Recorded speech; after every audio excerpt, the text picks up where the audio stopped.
Bitcoin, blockchain, ICOs, Ethereum, and all the rest. Are cryptocurrencies the 21st century unicorn, a speculative bubble, or the future of money? The CryptoCast will help you understand the rise, the fall of digital currency, the highs, the highlights, the potential, and the lows, the scams, and pitfalls. I'm your host, Jason Hartman, and we'll talk with some of the biggest names in the space. CryptoCast is your resource for all things crypto. Let's go. It's my pleasure to welcome Reinhard Fellmann. He is CEO of Review.Network, the blockchain company improving the review and market research industries. Reinhard, welcome. How are you? Hello, Jason. Thank you very much for the kind introduction. And I'm doing really well today. And thank you very much for inviting me to your show. My pleasure. Give us a sense of geography. Where are you located? Right now, I'm actually based in Barcelona, but I commute back and forth between London and Barcelona. These are my two homes. That's a commute, huh? London to Barcelona. Work and private life under one roof. Sometimes difficult. It really is a new world. You're what we call an extreme commuter. So there you go. There is a giant problem with the internet. People can anonymously post fake reviews. A lot of times competitors are posting them about their competitors. They're basically what I call hit and run or drive-by shootings. You know, you don't know who these people are. There's not much credibility to it. The company gets all its own people to post fake reviews that are positive. The competitors post fake reviews that are negative. How is the consumer to know what's true and what's false? That is very right. I mean, that is like one problem that concerns all of us. And one problem that I experience myself very often when I try to do take the right choice for myself, like what kind of product to buy, where to go. And so we came up with this idea of Review.Network that will tackle the problems of like fake reviews and also biased reviews, like hurt behavior, the social influence you get like from other people. And very often you don't even know like the people who are reviewing the product are like similar to you and your preferences. So we will also implement something called like demographic filtering, which will allow for you reading reviews similar to your peer group, which will be completely new in that industry. Yeah, so what do you do? Tell us about the mechanics of this, and is anyone else doing it? You basically want reviewers to identify themselves, is that correct? Correct. So on the one hand, let's start like on the review section. So the way we eliminate or try to eliminate fake reviews is by, right now when you go on Yelp, for example, you can write something, it gets immediately published. When you write something like on Review.Network, you have to go through a validation system. Yeah. First of all, you have to, like when you sign up on the platform, show that you're a real user. And we will ask you to provide some form of like documentation that you're real. Yeah.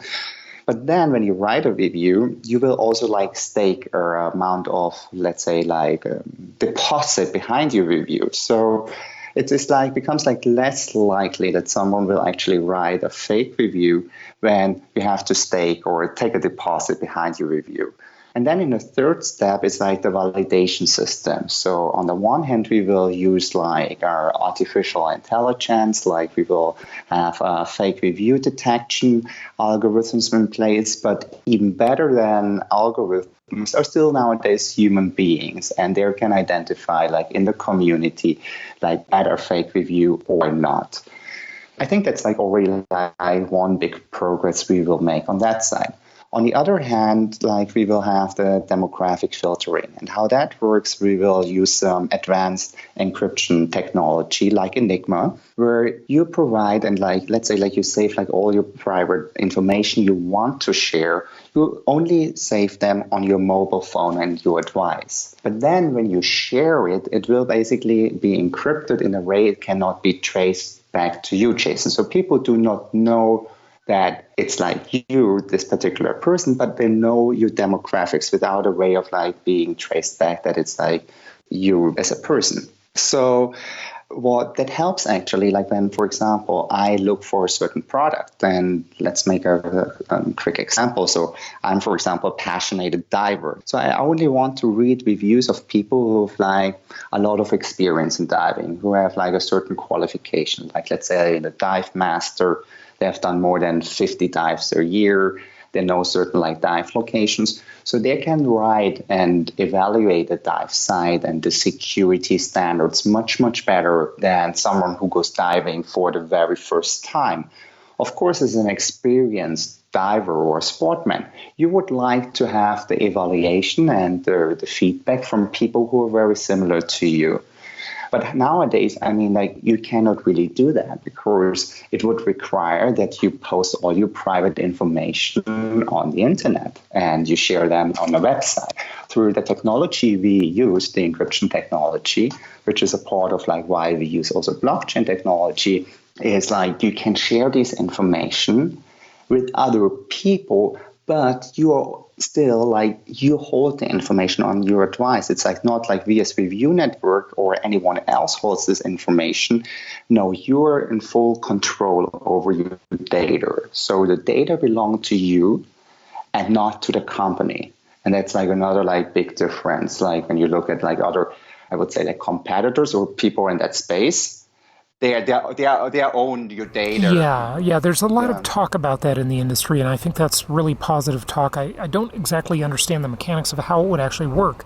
For example, the idea is that people should own the rights to their digital trail, their Facebook data, their Yelp data, their whatever data, right? It should go with the person, not the company. Right now, the companies all own your data, and these companies are obviously very abusive. I mean, extremely abusive. Evidence Google's fines with the EU, and hopefully they need to be regulated like utilities, or they need to be split up into smaller parts, the way AT&T was busted up under antitrust laws, or their algorithms need to be made public so everybody knows what they're doing, everything's open source, and it's not hidden. One or all three of those needs to happen, in my opinion, but you're welcome to comment. Yeah, that is correct. But there's actually another point to that, is even when all that happens, like what you just have said, it's like you still do not have the tools to monetize your data. And these companies, they make actually every year billions based on the data you produce. And most people, when you ask like anyone like of like your friends and say like, how much do you think like your Facebook profile is worth, or your Google profile, or you wrote like some, I don't know, like 10 reviews or 15 reviews on Yelp or TripAdvisor, do you know the value of that? Most people could not answer that. So, but can you what attempt we to do answer is that? actually, I mean, give us an idea. Yeah, you do monetize that for the person, right? Because they get paid, they get micropayments of cryptocurrency to do reviews and to participate in the community, right? Yes, that is correct. So basically, you own your data and you can actually monetize them. It's like not just what you produce will be monetized, the content, also like the level of information you share. So you can basically, on the one hand, like you say, like, okay, like I don't want to share anything about myself, but I want to write a validated review. So you will get like rewarded for writing a validated review. And of course, you get rewarded for the quality on the one hand, but also like you get rewarded for the length. Yeah, this is like one thing we have seen in that industry, like with mobile phones, the reviews get like shorter and shorter. Just like look up like a restaurant and you will see like excellent, amazing, like short buzzwords. However, you do not get a proper review about like how the taste of the food was. So the review length is like decreasing, and with like that is also like the information content is a little bit like, it gets lost. So we want to bring this kind of like information content back to the users in order to allow for better decision making. Yeah. Okay. So any thoughts on how much the typical person's digital profile is worth on maybe just one of these platforms like Facebook? I do not want to take a guess here. I mean, we have done some studies of like how much a review is worth based on Booking.com and other public available data, because some of the companies, they're listed and they have annual reports, so you can look up there how many million users they're having, how many million reviews they were written, and you can look up their revenue. So you can get an idea Right. how And much I that was is just going to address worth. that. That's interesting. I was going to say, how do you take on that equation? Because the company is worth more than just the number of reviews. I mean, Booking.com, for example, the platform itself, the affiliate relationships with all the hotels, even if there were no reviews on the site, that's worth something, right? So you can't just judge it by reviews. The review content's helpful, but it's not the whole value. It's not the market cap. Yeah, that is correct, because they monetize. I mean, Booking.com gets monetized in many different ways. It's like through the booking process itself, through the reviews, and then also like through some marketing activities. Of course, you need to take that into consideration when you build their evaluation model for what is the value of the data.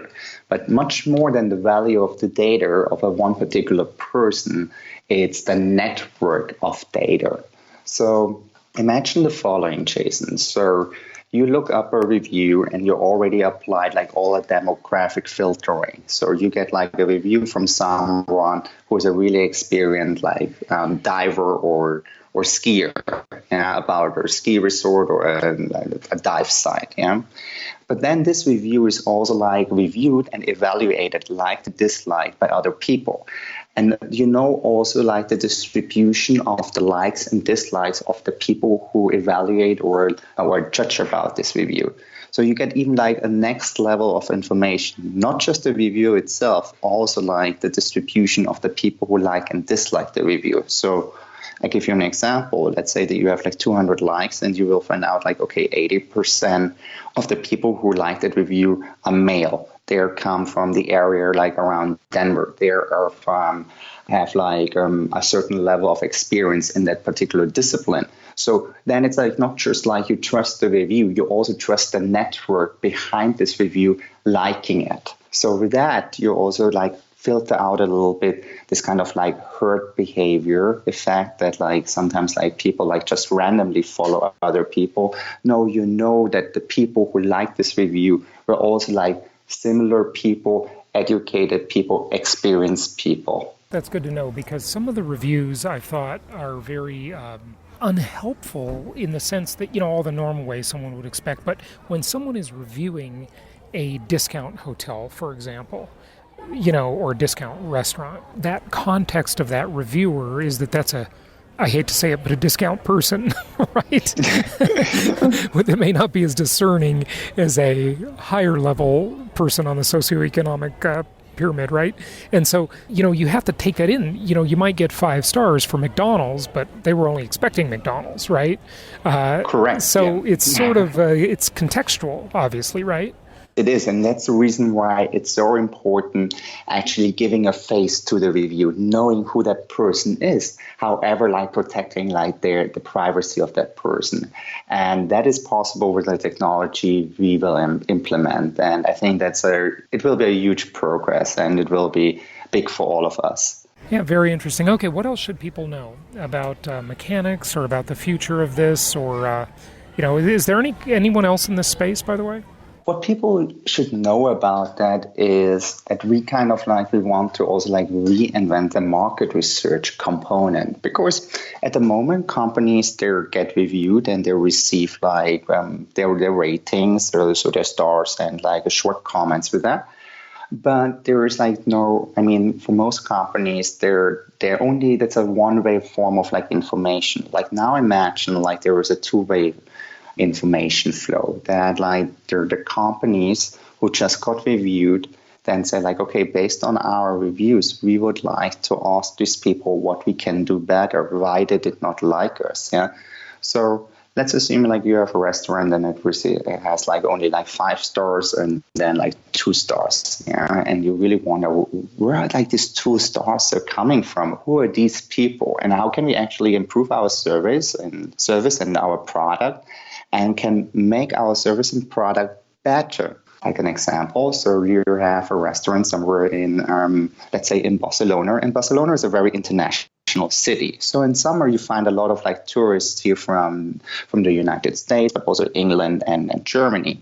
So maybe this restaurant is reviewed badly because the menu is only in Spanish. So people kind of like feel uncomfortable. They were happy with the food, but they felt uncomfortable with the experience because they were so lost with the menu. It's like not just like that their North American kitchen is very different to the Mediterranean kitchen, but they were also lost in translation. Even when the food were good, their experience was only average or below average.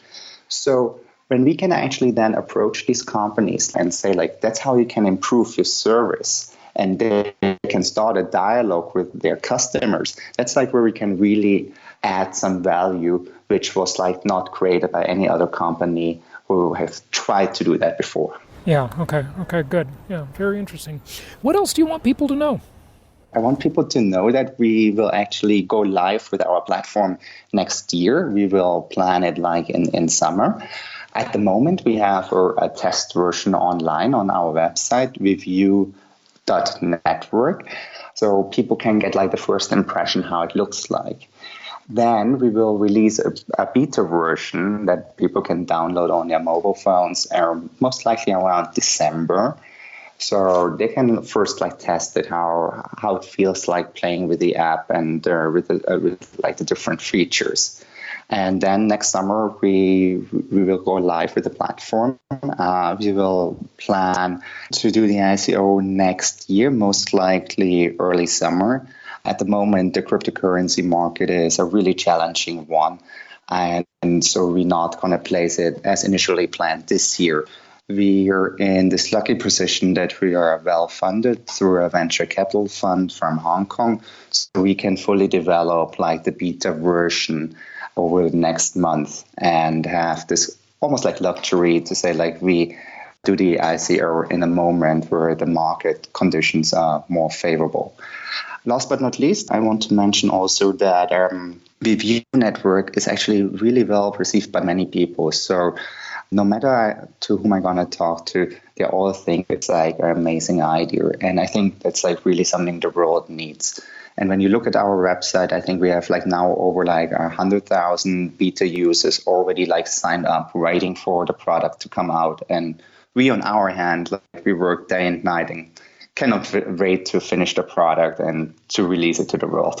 Fantastic. Reinhard, thank you so much for joining us today, and good luck with the project. Thank you very much, Jason. Thank you so much for listening. Please be sure to subscribe so that you don't miss any episodes. Be sure to check out the show's specific website and our general website, hartmanmedia.com, for appropriate disclaimers and terms of service. Remember that guest opinions are their own, and if you require specific legal or tax advice or advice in any other specialized area, please consult an appropriate professional. And we also very much appreciate you reviewing the show. Please go to iTunes or Stitcher Radio or whatever platform you're using and write a review for the show. We would very much appreciate that. And be sure to make it official and subscribe so you do not miss any episodes. We look forward to seeing you on the next episode.